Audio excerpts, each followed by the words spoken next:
problems are all pretty much set up the same. It really depends on what asset, type of asset that we're valuing. Is it a company? Is it a tech company? Is it a piece of real estate? Is it development? Is it established? Is it security? I mean, what is it? Okay. And what you'll find out is the intrinsic valuation methodology is applicable to all the different types of assets that you're trying to value. Okay.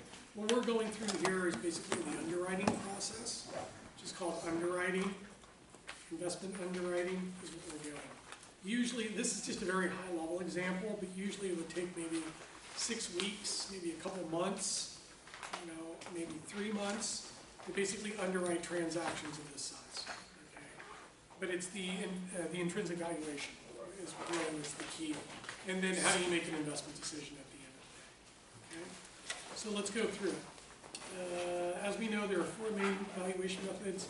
For this case study, we are going to use EBITDA, so free cash flow, which is appropriate for a tech company. And the following are the case study assumptions. We're going to use perpetuity. We could use that for the initial valuation or for the terminal value in the DCF. Gordon growth or the constant growth model, we can use that for an initial valuation, assuming that the cash flows grow at a constant rate, or we can use that to calculate the terminal value too. Okay? The multiple approach, they don't give us multiples for this, but they do give us the expected return by investors that are looking at similar types of transactions. And remember, if they give you a percentage like this expected return, I can turn this into a multiple by taking 1 divided by the expected return. It can give me a multiple. Okay, you remember? Yes. So you just always refer to units. And then discounted cash flow. All right. The assumption is we're the investment banker that was hired by a large cap tech company in the hardware, software, cloud, mobile, global product services sales space. So this sounds like who? What company does this sound like? Hardware, cloud, software. Google doesn't do, Google's huge. It doesn't do mobile and stuff like that over hardware. Sounds more like a Cisco. Yeah, HP, Cisco, maybe Intel, but probably more HP kind of oriented. Also show the calculations for the valuations utilizing the above method. So we have all the assumptions, and then we're basically going to go through the valuation, and then we're going to go through the iterations. All right, and we're not going to do the huge investment decision-making matrix. We're just going to go through the iterations so I can test you to see if you understand the iteration process. Okay, and then would you accept or reject the project? And then what's the last iteration, and how would you get to a net positive present value at the end? So what's the first intrinsic valuation methodology?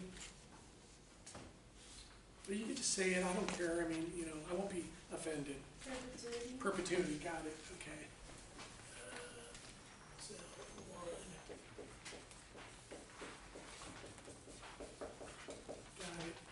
And what do we need to do to calculate the valuation using the perpetuity approach? And if you got your notes from last time, then you can just refer to your notes. It's basically the same methodology, but slightly different.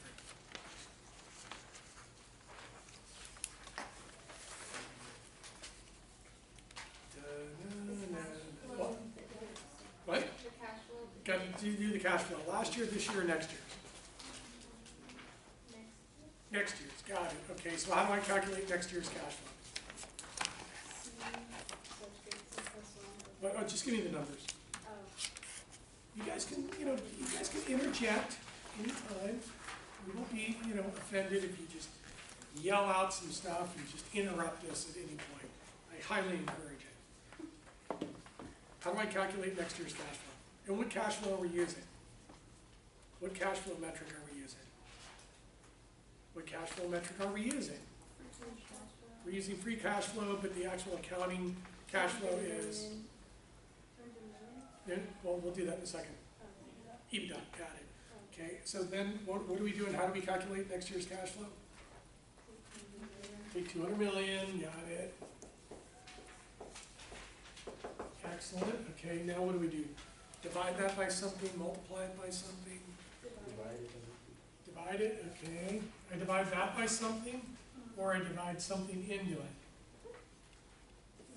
You guys tell me, you're the teachers tonight. Okay, 200 million over Okay, do I use last year, this year, or next year's cash flow? next. Next year's, what's this? This is Got it, so how do I get next year's?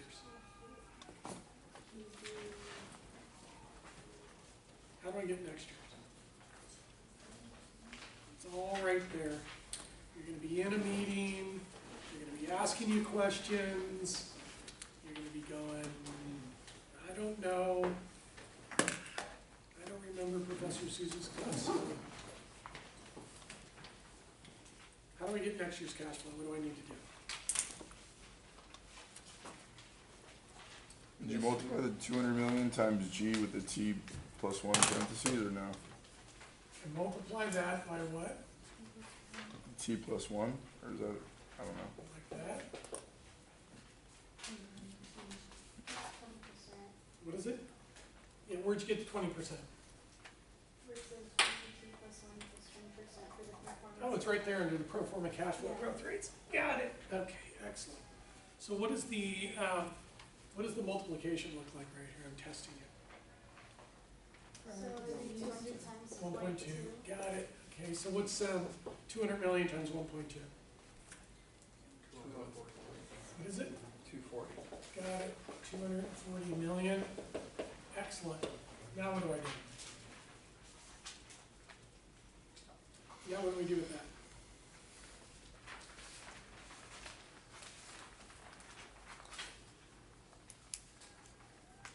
you divide it. Yeah, I'm going to divide it by what?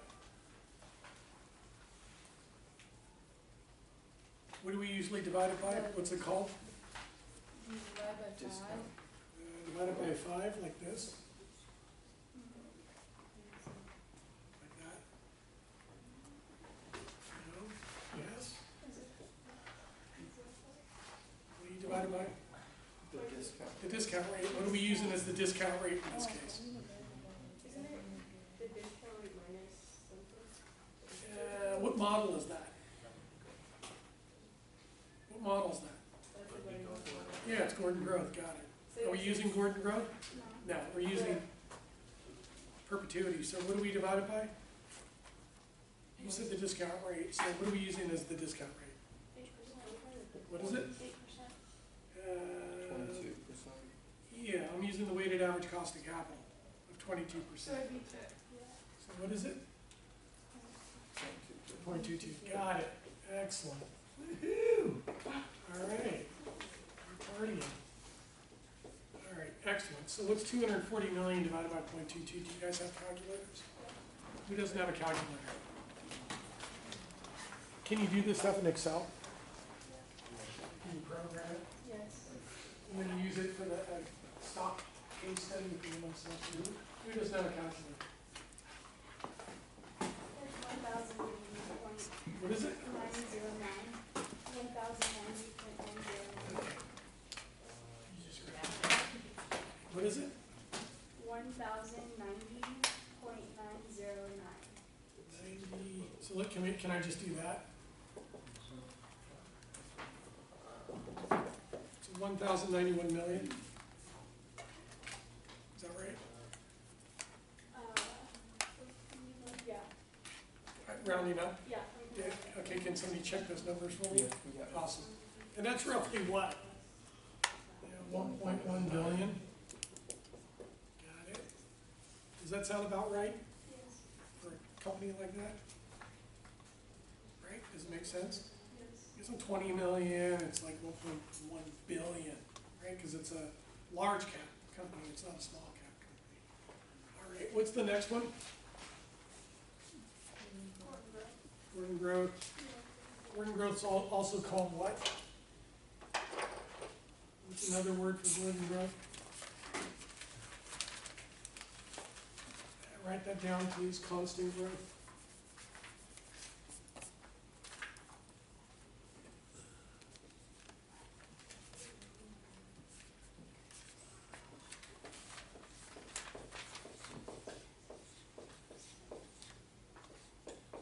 use Gordon growth, because the guy won the Nobel Prize for this stuff. I guess he deserves it. So what's the Gordon growth model? How do we calculate the intrinsic value? What's the assumption about these cash flows under the perpetuity model? What's the assumption about the cash flows under the perpetuity? Isn't that constant? Yeah, they're gonna remain flat, remain constant forever. Okay, excellent, nice job. And then what's the Gordon growth model? How can we take this and modify it? What's the assumption under the Gordon growth model about the cash flows? What are we assuming that the cash flows do forever? Continue to grow. Yeah, they're gonna grow at a constant rate. So, what's the model? What's the calculation? What do we use? Last year, this year, or next year's cash flow? Either does. Next year's. What's next year's? 240. Got it, 240 million. Okay, excellent. And then what do I do with that? Do I multiply, divide it? How do I do it? Divide it. What do I divide it by? The discount rate. Discount rate, what are we using as the discount rate? 22%, And what are we using as the discount rate? 0.22. Yeah, exactly, but I'm saying, what is the discount rate in this case? Yeah, the weighted average cost of capital. What were you using in the one before?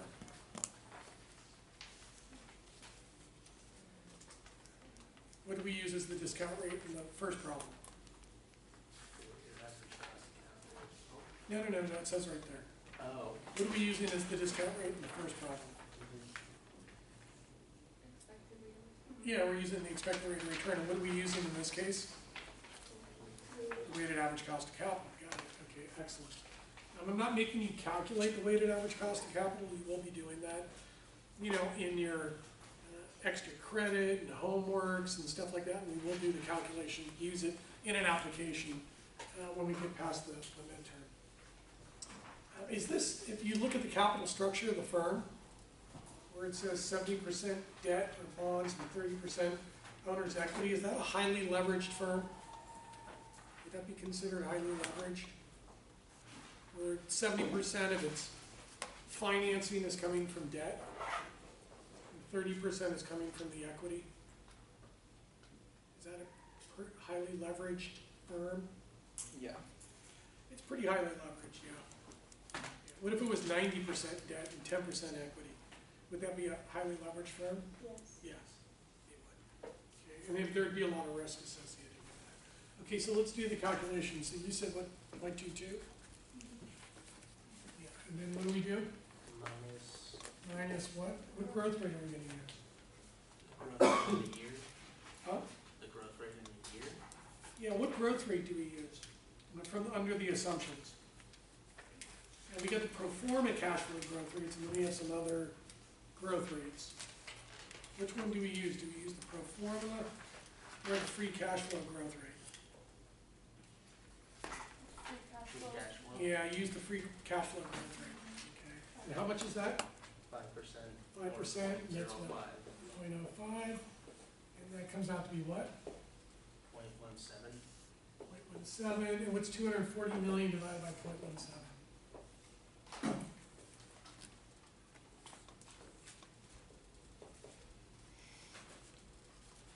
$1,411,764,706.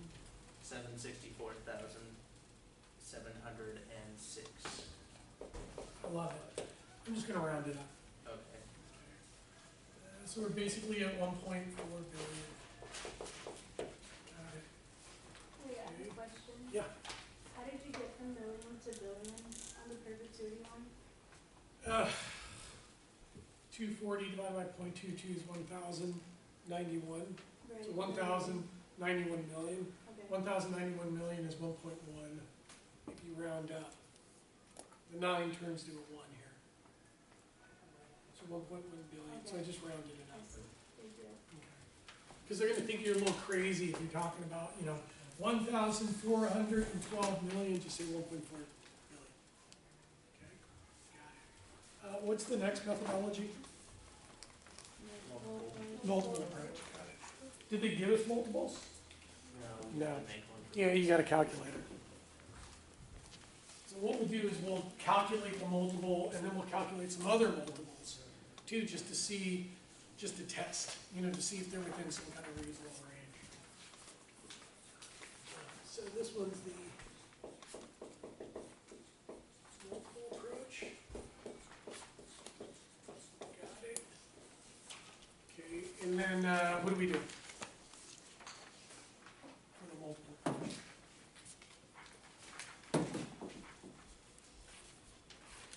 I think I can give you the answers, but I'd rather just have you struggle and try to figure it out and get your brain all, pumped up. So, what do we do?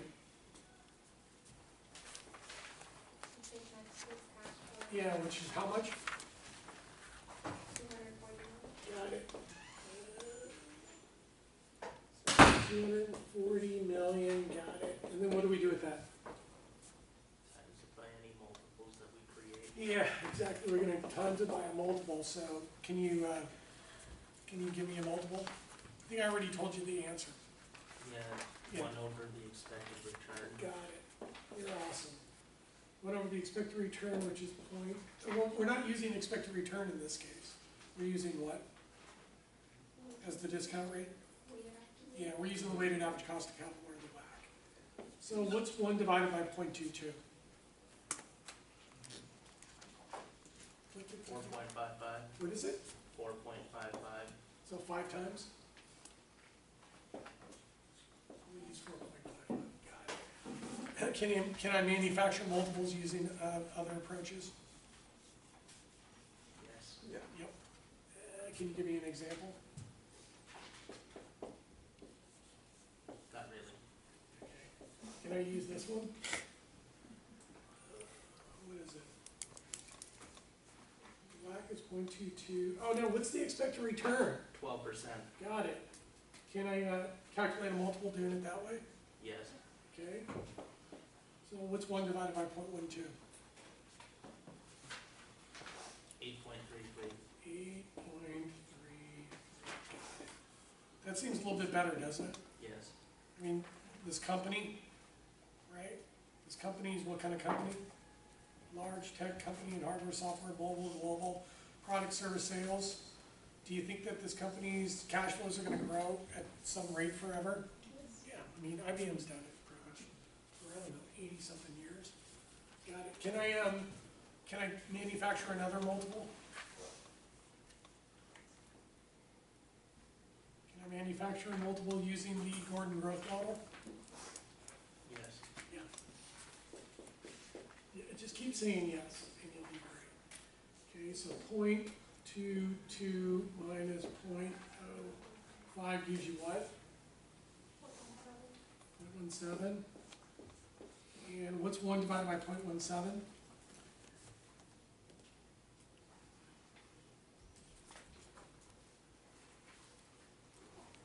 5.88. 5.88, got it. Okay, but that one's probably the most appropriate, right? Because it's a market-based multiple as opposed to, pull it out of the air theoretical multiple. Okay. All right.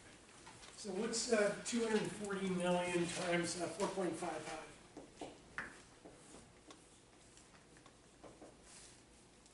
1,092,000,000. Have we ever seen that before? You ever seen that before? Did we just calculate this? Right. You have. Yes. We already did it, right? So I can basically do the same thing 2 different ways. I can basically calculate the perpetuity intrinsic valuation just dividing next year's cash flow by the discount rate. Or I can create a multiple here by doing it this way. Okay, although this multiple looks really low. Okay. And why is the multiple low? Why would the multiple be low like this? It doesn't account for Exactly, so you're not, you're being conservative and it doesn't account for growth, and is that realistic? Okay. But the Gordon growth does, counts for growth, and it actually has a higher multiple than the perpetuity. So what's 5.88 times 240 million? You know, go ahead. About 1.4 billion. Yeah. 1.4 billion. Have you seen that before? Yes. It's basically the Gordon growth model. We don't calculate, we don't do valuations like this. We do them in multiple terms like this. Okay. And then the last one, which is the one they gave, is 8.33, which is 1 divided by 0.12, which is the expected return on transactions like this that we're doing. So 1 divided by the expected return, 0.12, gives us 8.33 times.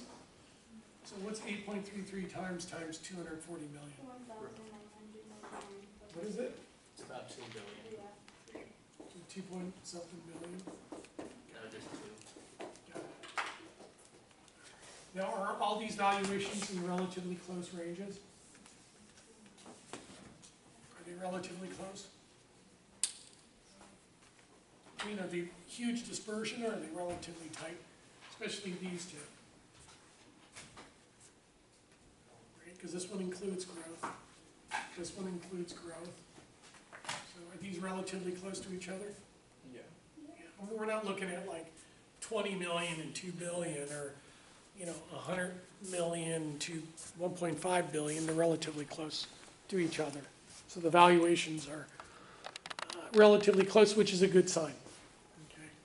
You're getting tight valuation distributions, okay, which means that you're on the right track. Okay, so we'll see what the DCF has to say.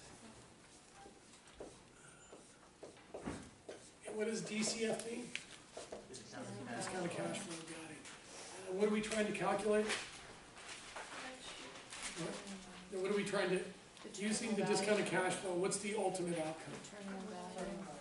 No, we do that at the end. What are we trying to calculate? Using the discounted cash flow. Present value. The present value, exactly. Okay, so the PV.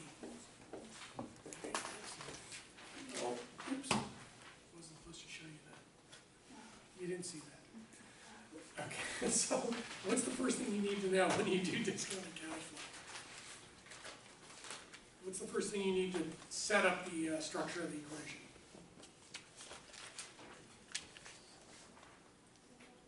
What do you need to know? Year one. Okay, I got 1.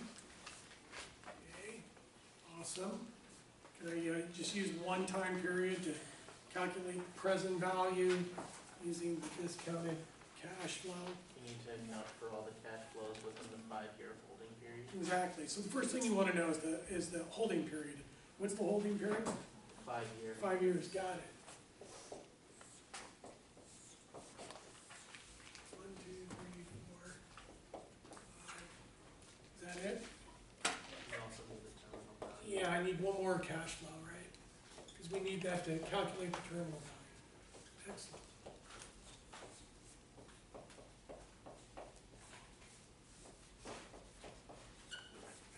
Excellent.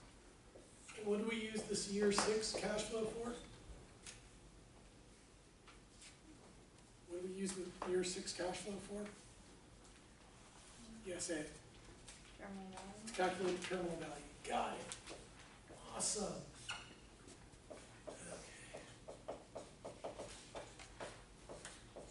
Okay, excellent. Got it. Do you want to do the numerator or the denominator first? You want to do the cash flows first, or do you want to do the discount factors? No, you're not going to offend me if you say one or the other. Don't worry about it. I'm not going to get, you know, weird or anything.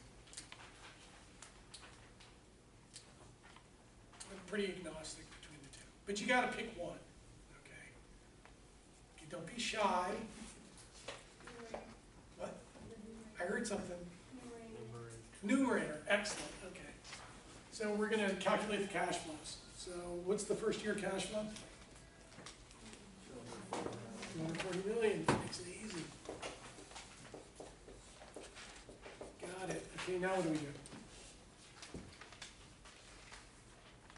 Divided by 0.2. I do?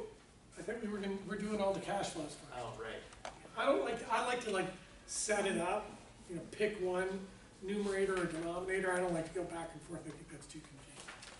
But you might want to do it that way. You can do it that way, but that's not the way I'm gonna do it. Times that value by 1.18. Oh, you're awesome. So 1.18, where'd you get the 18? That's for year 2. Yeah, year 2 pro forma cash flow growth rates, got it. So what's 240 million times 1.18?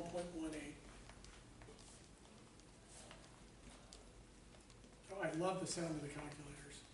I mean, it just makes me so happy. 283.2 million. What is it? 283. I love it. Okay, now what? Then times that value by 1.15. Got it.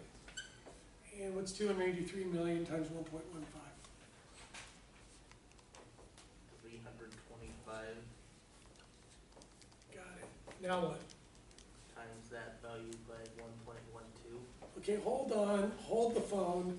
I only hear one person, you know, yelling out the answers, and then you're gonna make me go back, you know, because he like flipped the 6 and the 9 or something. Is everybody verifying these numbers? Can you go back and make sure they're correct? Because, you know, us finance people and accounting people hate to make mistakes. You marketing people will get just as frustrated when you see mistakes too, because you're just as neurotic as we are. And I'm not, you know, just singling out, I mean, the entrepreneurship majors and digital media and data analytics are just as neurotic as I am too. So are all those correct? I just checked them. Okay, thank you.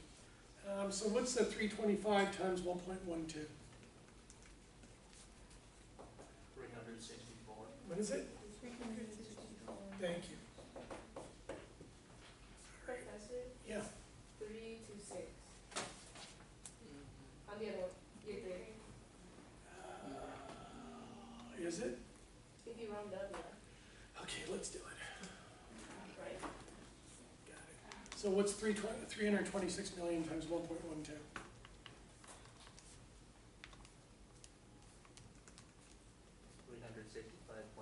Got it. Okay. And then how do I get year 5?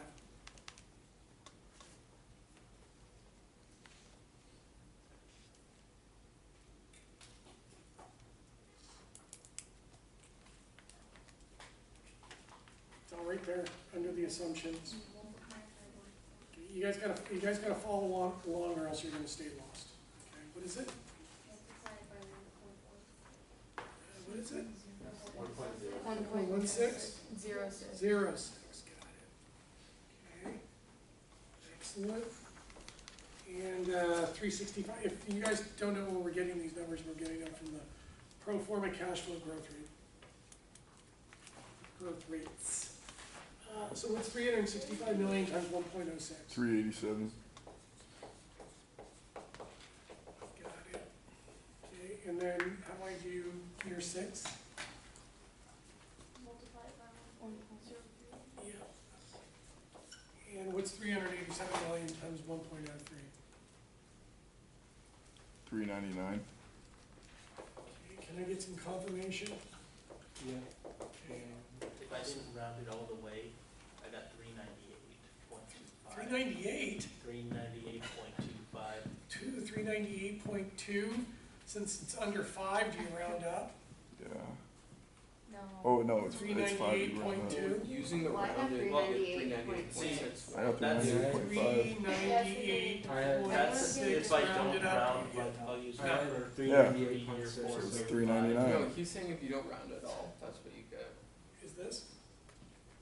No, what I'm saying is. I rounded when up, did that's why I my got 399. calculations, I didn't round year 3, year 4, year 5. Oh, I got it. eventually got 398.25. Okay, okay, so you wanna use 399 or 398? Is it gonna make a material difference? I mean, that's about. Will it? God. Depends on how much you No, value it won't. $1 million. Trust me, $1 million discrepancy discount it back in year 5 on the contribution of the total present value, it's not gonna have a material difference. Okay. But if you're doing this in the real world, yes, it probably would. Okay, you probably would have to carry out all of these things into the millions so that you could show the investment committee all the numbers, but we like to just round it up, just to get to some decisions. Okay, very quickly. So what do I do with that? Do I add these all up to get the present value and then we're done? Now, Okay, what do I do with this? This beautiful 398 million. What do we do with that? Divide it, Yeah, we're gonna divide it by what? the terminal discount rate. and the Yeah, what is the terminal terminal discount rate? Does it give us? Yeah, what is it, 20? Yeah, 24%. Got it. And then what do I do?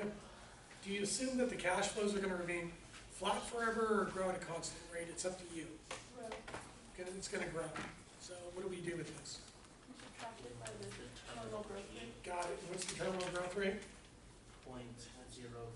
Yeah, 0.03, and what do we get? 0.21. 0.21, awesome. Okay. Then what do we do with the 0.21? Divided from 398 million. Yeah, you divide it into 398 million, and what do we get as the terminal value?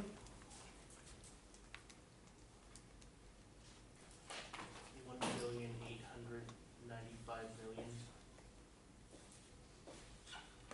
Like that? Can I get confirmation on that? Yep. Yeah. Okay, awesome. Then what do I do with the terminal value? You add it to the numerator of year 5. Yeah, you add it to last year's cash flow. Because this is what we're gonna sell the company at in year 5. Okay. And we're gonna add it, we're gonna add that to that, and that's gonna give us what?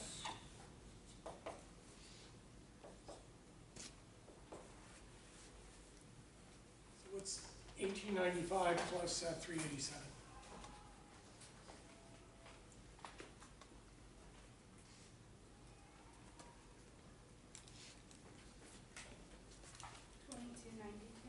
What is it? 2,292. Like that? Okay, I got 2282. I got 2282. okay, I heard 2282 and I heard 2292. Any Twenty-two. tiebreakers? What is it? 2282. 2282. Got it.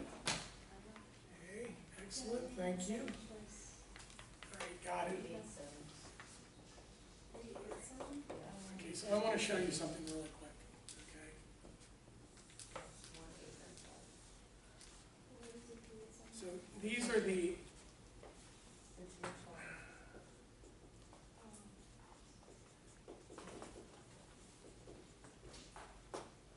right, as we take the discount rates, right, to the 1, to the 2, to the 3, to the 4, to the 5, right? And these discount factors get bigger and bigger, right? And these cash flows, right, the discounted cash flows get smaller and smaller, right? Everybody follow? As these discount factors get bigger, the present value of these cash flows gets smaller because the numerators get to be really big when you get out to year 20 and 30. Okay? The discount factors get so big that the present value of the cash flows, go like this.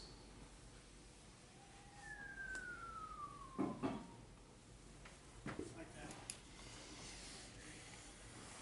And this is like year 3, 5, 10, 20, 30, 40. So by the time, if we were to take these cash flows out, 30, 40 years, the discount factors would get so large it would collapse the discounted cash flows and they would become an asymptote. Okay, everybody remember their calculus? Asymptote, all right? We turn into these asymptote, and they basically get infinitesimally small, but they never touch the line, okay? So the reason why we're doing these terminal values is because we have a 5-year cash flow, a holding period. So if we truncated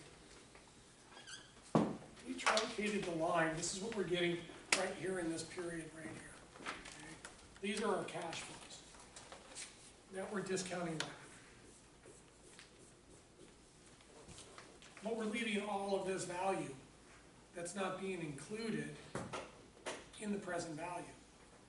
So what we do is we basically use the terminal value calculation to basically capture all of this and put it right there. So the terminal value basically captures all of this future value, discounted cash flow value, and basically accelerates it into one number and puts it right there in the last year of the holding period. So it's a way of capturing all that value and sticking it in to the holding period. Okay? So it's just a little note, a little subnote, so that you can think about that. All right, so now what do we do? Find the denominators. Yeah, we find the denominators. And how do we find the denominators?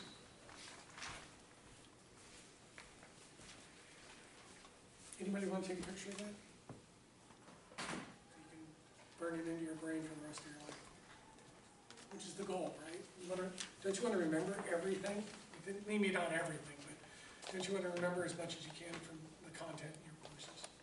Comes in really handy. I took a strategic planning class. It was the last class, capstone class, last class in my undergraduate degree. And then I was at Schwab like 10 years ago, and they said, hey, we want to sell your division. So can you calculate the value of your company, within our platform? And I could hop back about all the stuff that I had learned in finance and in my strategic planning class, and I worked with the executive vice president, and we came up with some metrics to try to sell the company. Unfortunately, we couldn't sell it. We had to discontinue it, but that learning, that stuff really came in handy so that we could basically get to the solution very quickly, because I remembered the stuff from my strategic planning and my finance class.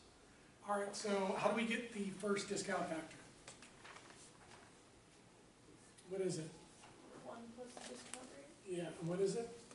0.22 Yeah. And this is gonna be to the what? to the first. Yeah. And this one? The second one. Yeah. That's why I set these up with the years, so I can just match them, right? So I can check my work to make sure I'm not getting confused or anything like that.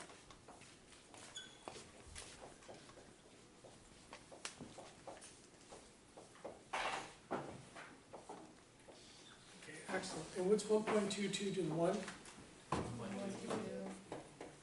2. And what's 1.22 squared? What's 1.2 to the exponential? 1.48. 1.48. And what's 1.22 cubed? 0.0106. 0.0106. No, 1.815848. Okay, hold on. Oh, you're right. Okay, what is it? 1.81. Thank you. And then what's 1.22 to the 4th power?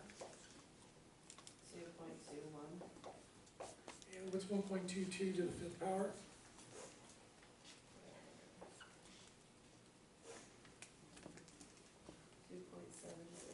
2.70. And then what's 1.22 to the 6th power? Oh, did we do that? No. Damn it. Oh, I got you. You guys are on me. No fun. Alright.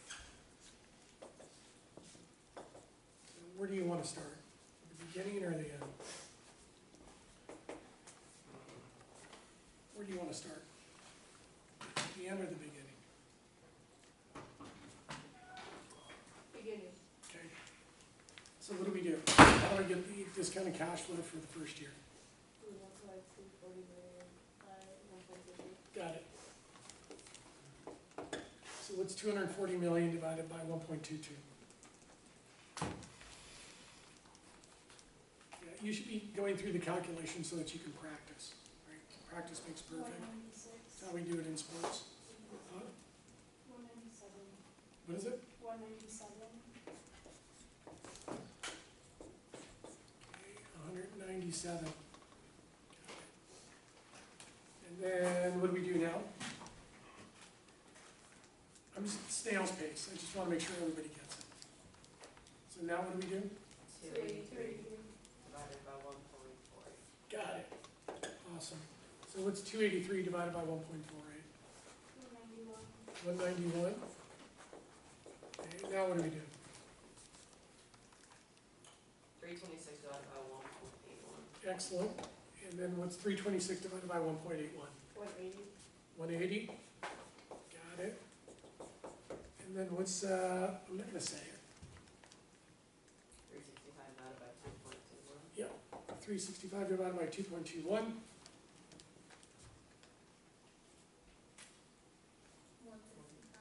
165.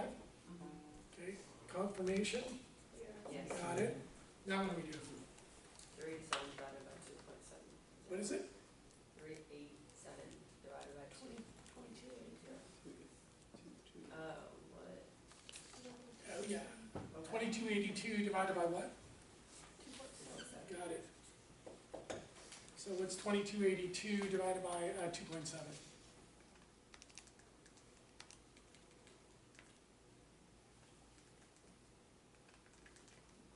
845. What is it? 845. 845 million. Is that correct? Yeah. Got it. Now what do we do? That was all what? How about, Wait, can you explain why you used that one? Yeah. Remember, instead of year 5 one? yeah, Oh, yeah. Just remember that graph that I did Yeah. down here, where you had, this was the present value of the cash flow within the holding period. And we had all this left over, present value of cash flows. Well, I need to capture that some way. And the way that I do that is by growing out the cash flow one more year to year 6, okay? And then basically I take that cash flow, the year 6 cash flow, divided by the terminal discount rate and the terminal growth rate, to then divide that into that 6-year cash flow, that gives me the terminal value, which is basically that area that we were missing, right? So I want to capture that in the holding period. So I calculate that value that we missed, and then I throw it over the wall, and I add it to year 5's cash flows. So this is the total cash flows that we are going to receive in the last year of the holding period. Okay? Yes? I have a problem with the denominators for year 2 through year 4. You do? Yes, Okay, what's the problem? they're rounded down instead Okay. of up, Is it gonna have a material effect on the outcome? potentially. Okay, let's check it out. All right, what are these, what are the numbers, just give them to me. And So instead of, I've got 1.49 for that. okay. All right, are you guys, okay, I'll do this, but you guys gotta start calculating the numbers. Okay? I'll do it, but you guys gotta calculate the numbers. And is he right? Yeah. Okay. Um, And what's this one? 2? Yeah. 1.22, yes, Okay. And what's this one? 2.22. Okay. And what's this one? 1? I said for year 2 through year 4, I Got didn't say it. for year 5. Okay, so we don't have to calculate those. So let's just double check and see if there's a material effect on the discounted cash flows. So it's 283 divided by 1.49. Check box.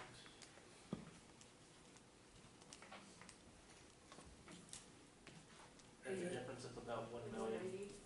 So what is this, 2? 190. No, it's 190? Got it. Okay. And what's this one? 79? 1.79. Yeah. Which is, what if that, if you round it up though, isn't that 8 still? Okay. Did we do this one or is that one okay? Right? Isn't that what we're doing? Round it Yeah, up? it's just, it's basically immaterial in this case. I mean, it would make a lot of difference. That would be If- 164. Huh? That would be 164. Okay. That's a difference of 3 million. But we're talking about what? 3 million on top of what, if we add these up? True. That's, It's kind of a rounding error, right? yeah, So what do we get after you add these up? What's your present value?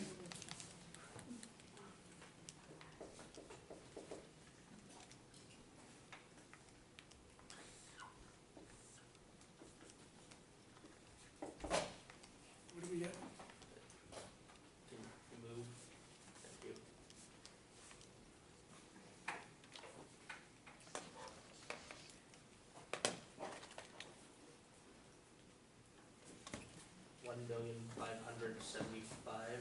$1,575,000,000. 1,000,000,057? 1.6 billion? Got it. Roughly. And what was the multiple approach? 2 billion, 2 billion, and what was Gordon Road? 1.4 billion. 1.4, 1.6, 2.0, are those pretty close together? Yes. Would you use the perpetuity? No, throw it out. Okay. Which one's the most accurate? The multiple approach or the discounted cash flow? Which one's gonna be the most accurate? Discounted cash flow. 1.6. The multiple is actually what they're paying, right, in the marketplace. So these two are probably the best. This one's probably a little over-optimistic, it's probably a little less optimistic. Do you want to use one or the other or somewhere in between?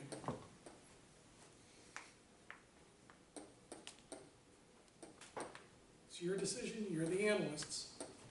Want to use one or the other or somewhere in between? Somewhere in between. It's up to you. I'll look at it somewhere. Okay, this is what they're actually transacting. This is what you came up with. So what do you want to use? 1.5. 1.5, 1.6.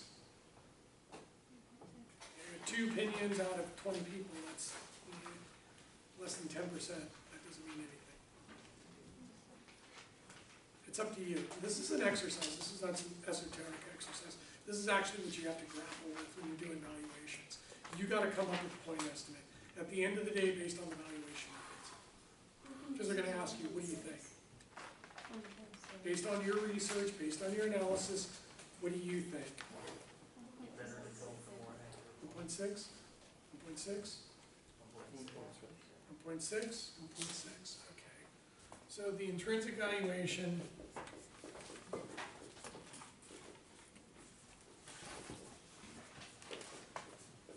based on the research that you conducted, you believe that the company is worth 1.6 billion.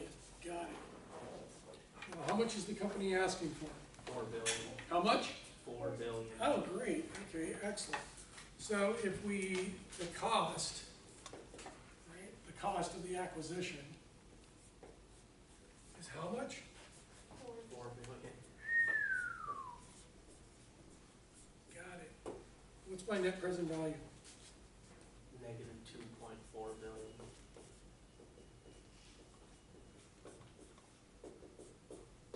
Got it.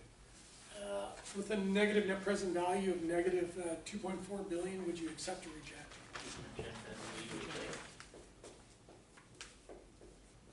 Okay, what iteration is that? Iteration 1. Yep. Got it. If the negative value is high enough, will we not even consider going on to a second iteration? Or a third? No, because where could the value actually be based on the iterations? Well, let's go through the iterations.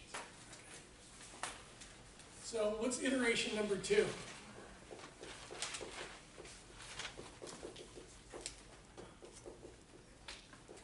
What's iteration number 2?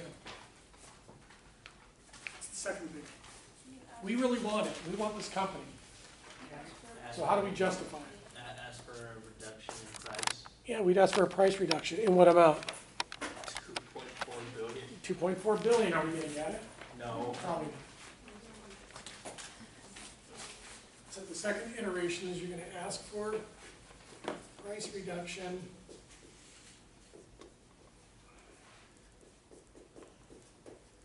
in the amount of the negative NPV, which just happens to be negative 2.4 billion.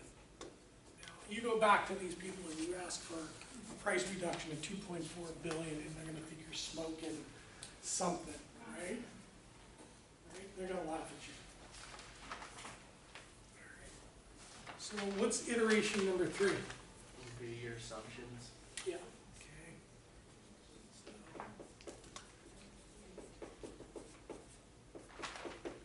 Iteration number 3 is you're going to do what? Review your assumptions. Review assumptions. Got it. And what would those assumptions be? What are we gonna go back and review? Do people make mistakes? Yes. So what are we gonna look at? What? Well, I'm looking at the specific assumptions within the models. That we would go back specifically, and yeah, we would go back and recalculate this, but, you know, tell me about the assumptions that you made within the The pro DCF. forma growth What is it? rates. The pro forma growth Yeah, rates. right.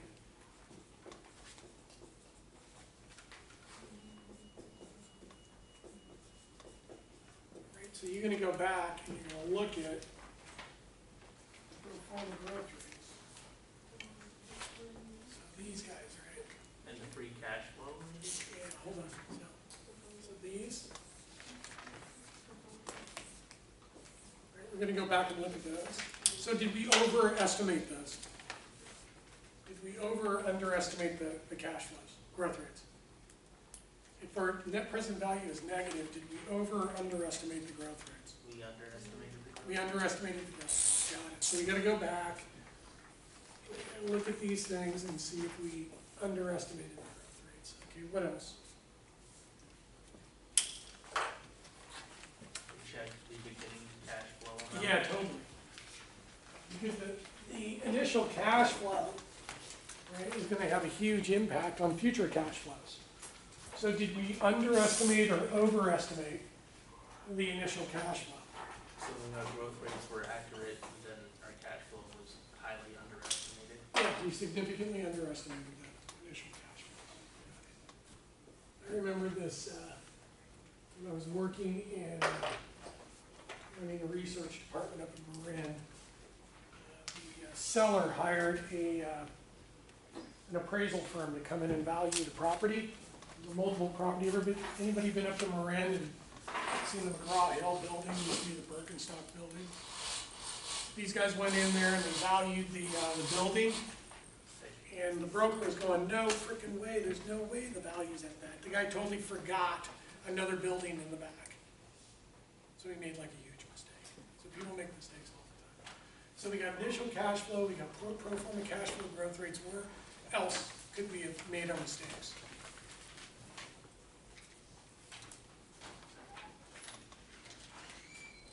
It's on the piece of paper, under assumptions.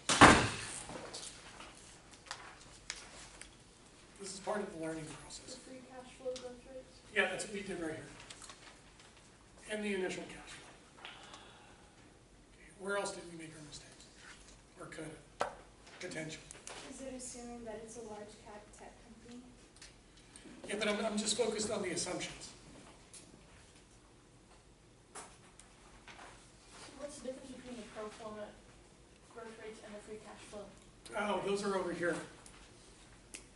Over here. So we use the free cash flow growth rate for the Gordon growth model. So did we under or overestimate the free cash flow constant growth rate? Did we over or underestimate the growth rate? Over or under? Under, got it. Okay, next. Okay, under. What else?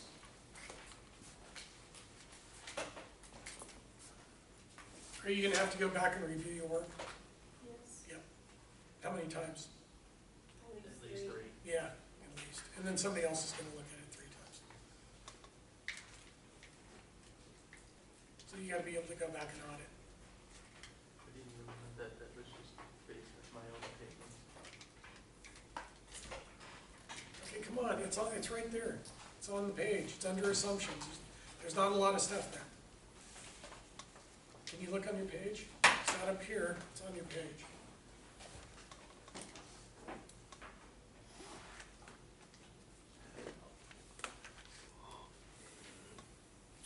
Let this be the glacial melting.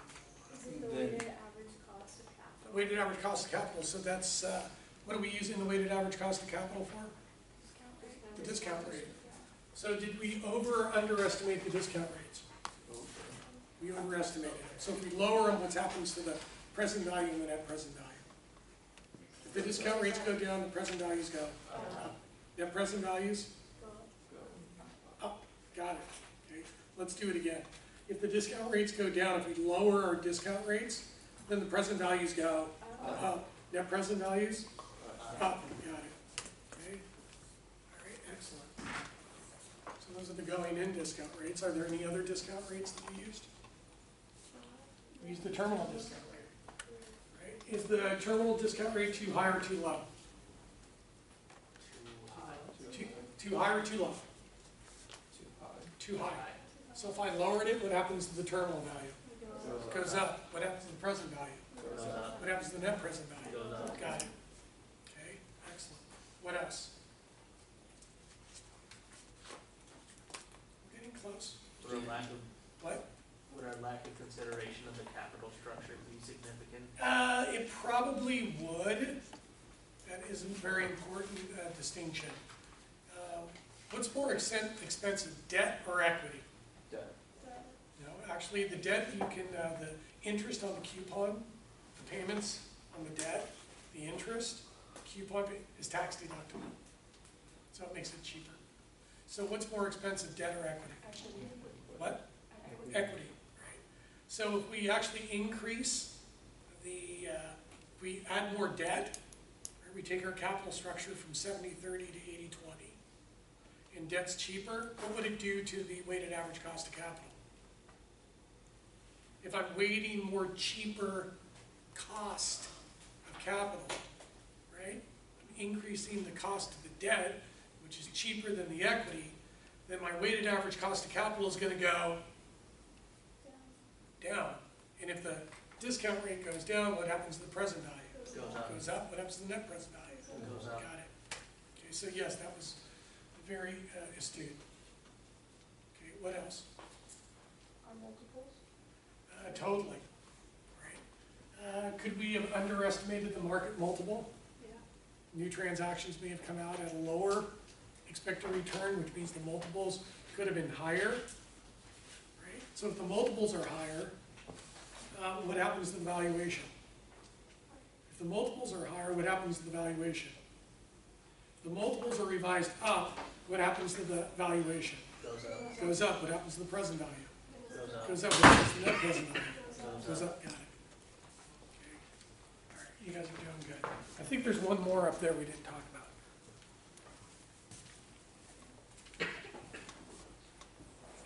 What else? It's process of elimination. Just go through and check them off, and then what's left, right, are the things you missed. And there's probably at least one more that you missed. Are you talking about the holding period? I don't want to get into the holding period. The holding period theoretically is irrelevant. I'm missing one assumption. The first year? We already talked about The EBITDA. that.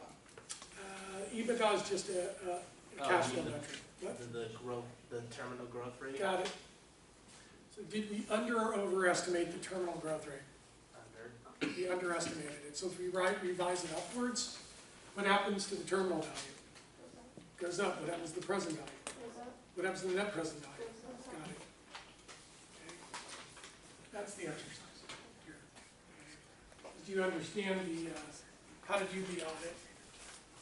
All right. So that was iteration 3. but we still have a negative net present value. Do we have another, do we have one more? We really want this company. It's really hard for us to get an idea, you know, get our hands around the valuation, because they're asking for so much money. So there's probably a problem with our capital budgeting approach.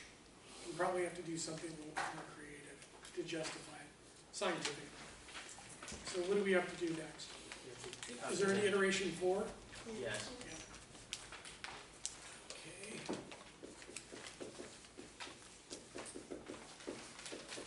Got it. Okay. And what's iteration number 4? Calculate the value of the real call option. Yeah, we gotta calculate the value. Calculate. Got it. We gotta calculate the value of what?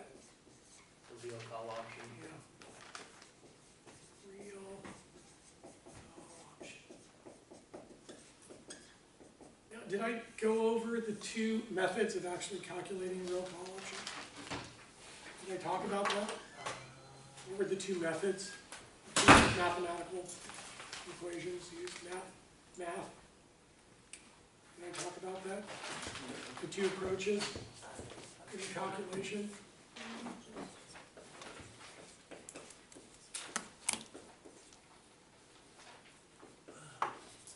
The Black-Scholes method? No.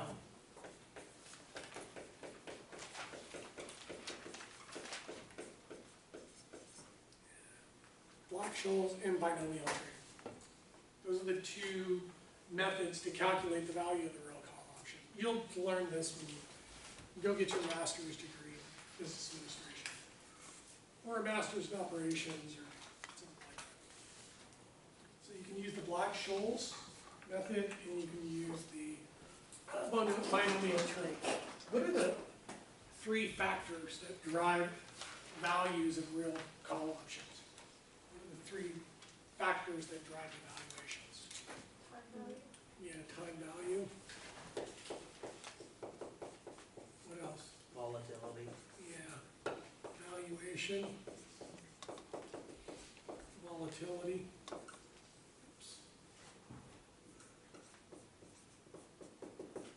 What else? Management's decision making. Yeah, management decision. Got it.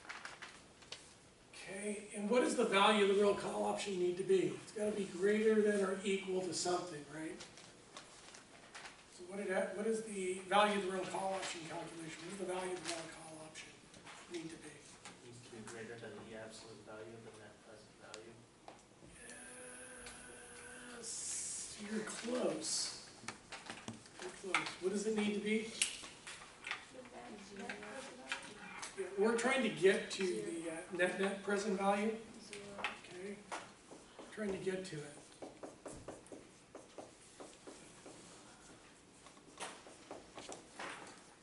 Got it. That's what we're trying to get to, is the net present value. So what does the value of the real call option need to be greater than or equal to get a positive net present value? Greater than its negative value. The negative Greater what? than or equal to its negative value. Say it again, you're really close. Be specific. It's not negative value, it's gotta be greater than or equal to the negative what?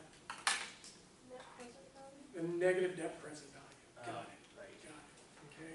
So it's gotta be greater than or equal to the negative net present value. So the value of the real call option has gotta be how much? Net present value. Yeah, it's gotta be greater than or equal to what?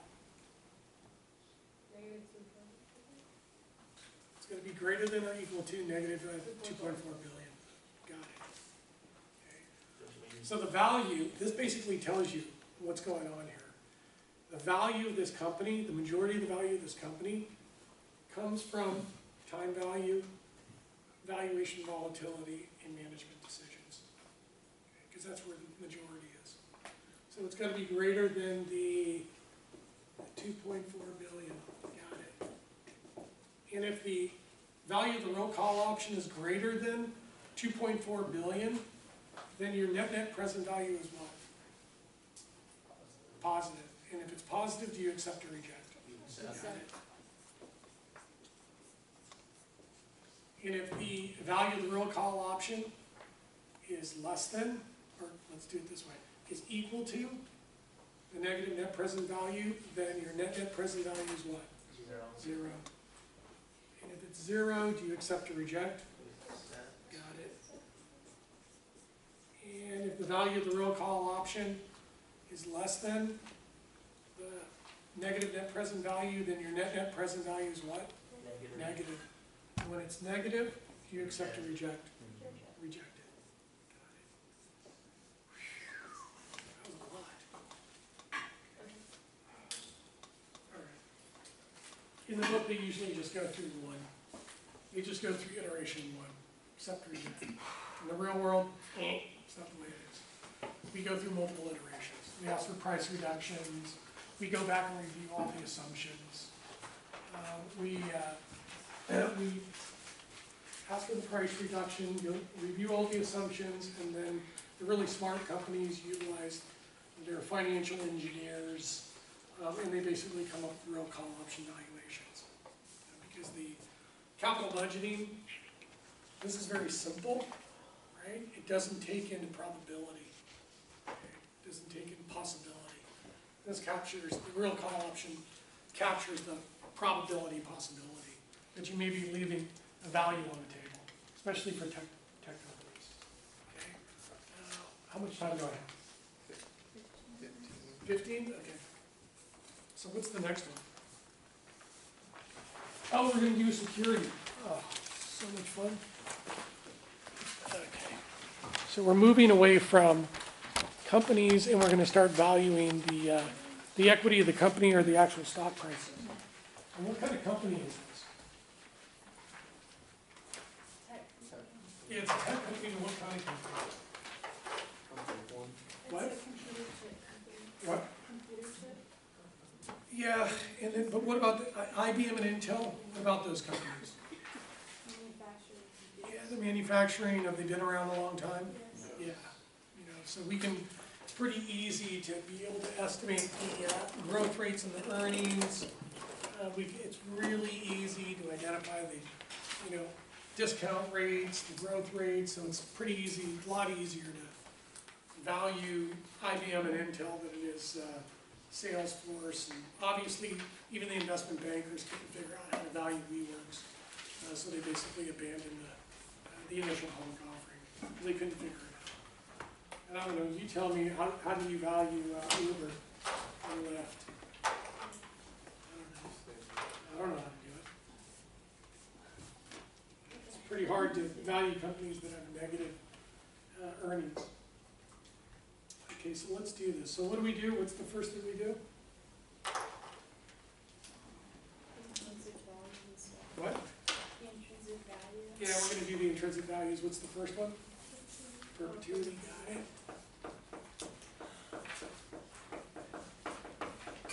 Okay, is everybody familiar with the structure of the problems now?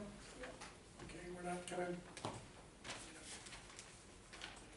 feeling around in the dark here. I think we know where to go right to. So what do we do?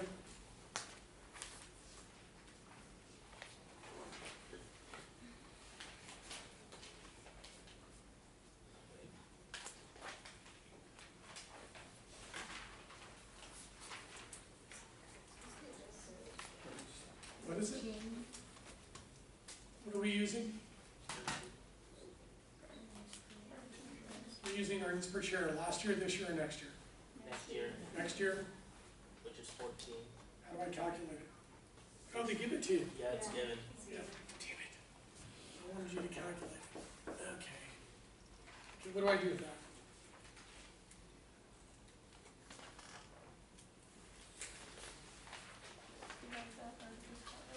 Yeah, what are we using as the discount rate? Got it. Of what? 0.08. Got it. Excellent. Okay, and what's the valuation using perpetuity? What's 14 divided by 0.08?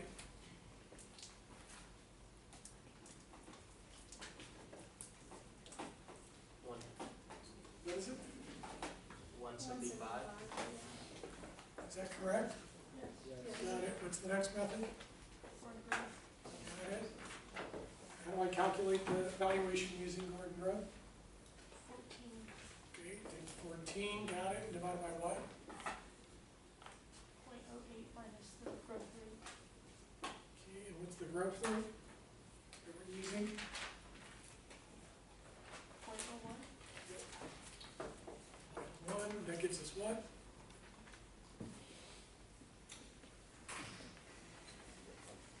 .08 minus .01? 107. Got it. 0.07. Okay, and what's 14 divided by .07? What is it? 200. Got it. Okay, excellent, we're cranking out here. Okay, what's the next method?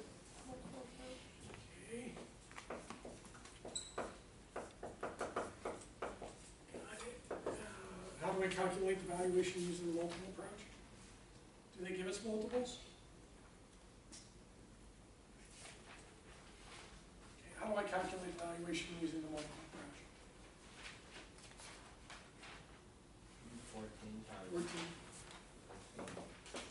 14 times, didn't they give us the multiple, 15 times? Got it, okay, and that gives us what?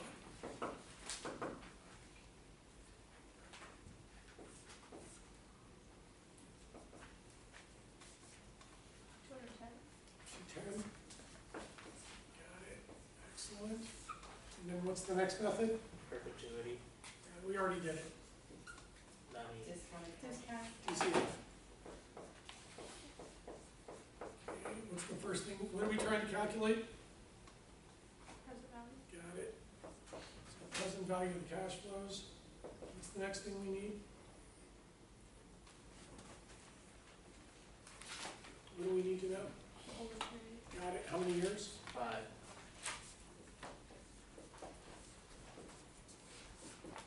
Got it. How many years of cash flows do we need to calculate? This. Got it.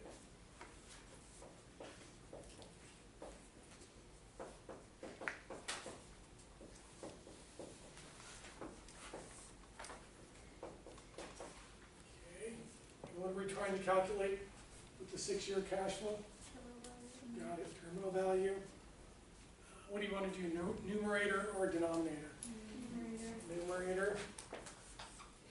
Okay, this is gonna be the terminal value.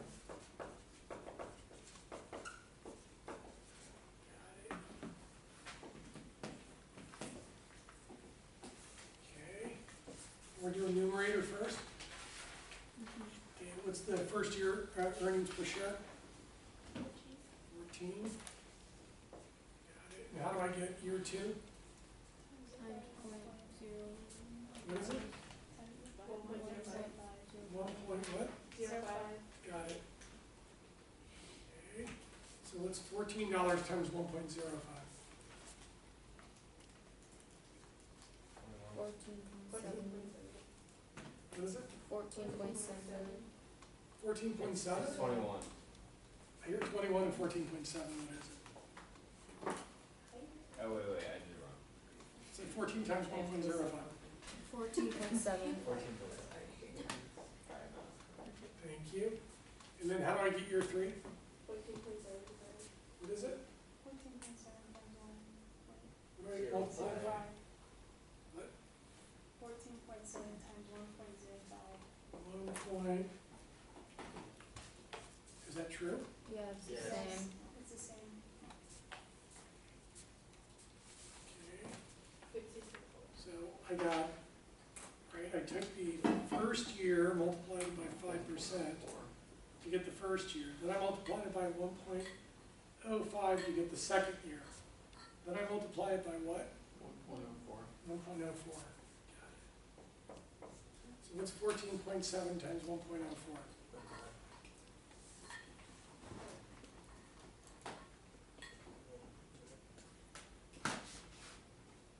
Wait, why are you oh, okay, you're 3 now. Yeah, I used the 5% to get this. Yeah. I used 5% to get this. 15.3. Huh? 15.3. 15.3. Got it. And how do I get to year 4?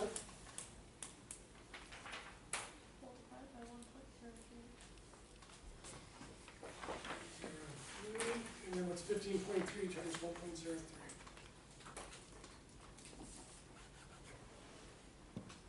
15.8, got it. And then how do I get your 5? Multiply by 1.02. 1.02. So what's 15.8 times 1.02? 16.1, Yeah. got it. And then how do I get your 6? 16.1 times 1.01. 1.01. So it's 16.1 times 1.01.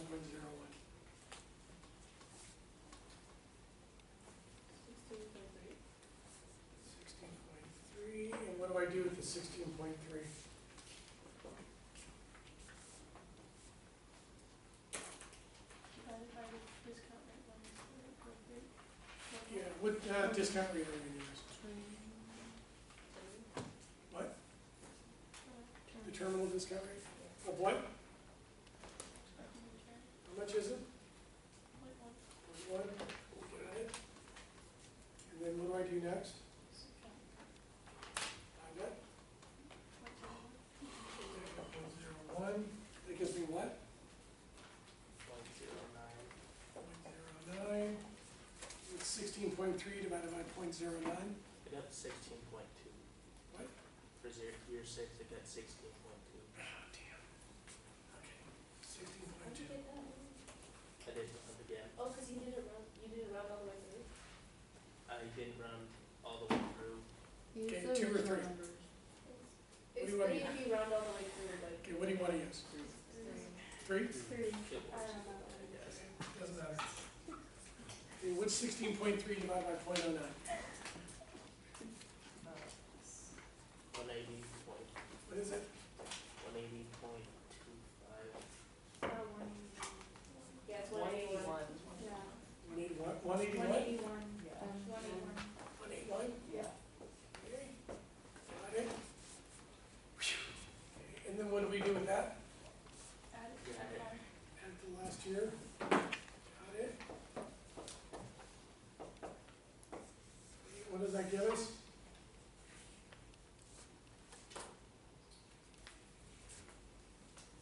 $197.1. 197.1. Okay, everybody get that? Got it. And then what do I do? And what's, what do we do? 1.1 to the power of 1. 1.1 to the power of 1. Is that correct? Yeah. Is it? No, isn't it 1.08? Yeah, 1.08. Oh, right. Looked at the wrong time. That's okay. 1.08 to the 2. 1.08 to the 3. Why is the going in discount rate lower than the terminal discount rate? It's getting higher. Huh? It's going up. Yeah, why is the terminal expected return higher than the going in? What's the theory behind it? The amount of risk. What? Is it the amount of risk? Yeah, it reflects a higher amount of risk. Okay, so you want to increase the discount rate if you think that you're going to be subjected to more risk, because it lowers the terminal value, so it becomes more conservative. Okay, got it. So what's 1.08 to the 1? 1.08. Got it. What's 1.8? 1.08 to the square.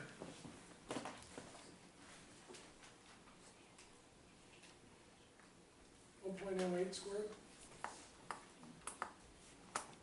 Is what? 1.1664. I don't know how you want to. 1.17. What's 1.08 cubed?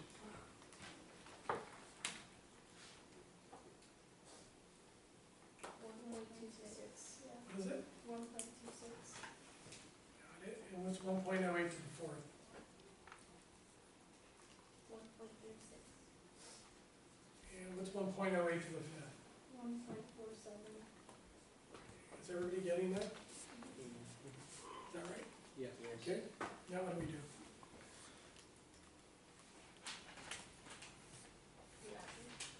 Solve for each and then sum. We do what? He's solve for each and then sum. Okay, so which one do you want to do first, the last one or the first one? First one. Wanna do the first one first? Okay. So what's 14 divided by 1.08?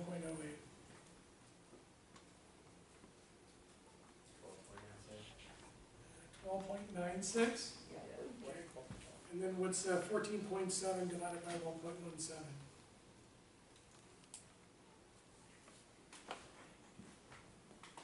12.56. 12.56. And then what's 15.3 divided by 1.26?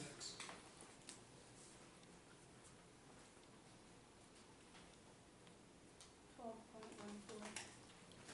12.14, got it. And then what's 15.8 divided by 1.36? You guys all checking the numbers? 11.62. What is it? 11.62. 11.62, got it. And what's 16.1 divided by 1.47? 10.95. What is it? I got 10.95. 10.95? Or 34.08. What? If you use the 197. Oh, Oh, yeah. phew. Yeah. Sorry, I screwed that up. Sorry. All right, so what's 197.1 divided by 1.47? 134. 134 point, 08. got it. And then if we add those all up, are we out of time? What? We got 3 minutes. 3 minutes, okay, come on. Fast, see how fast you can do.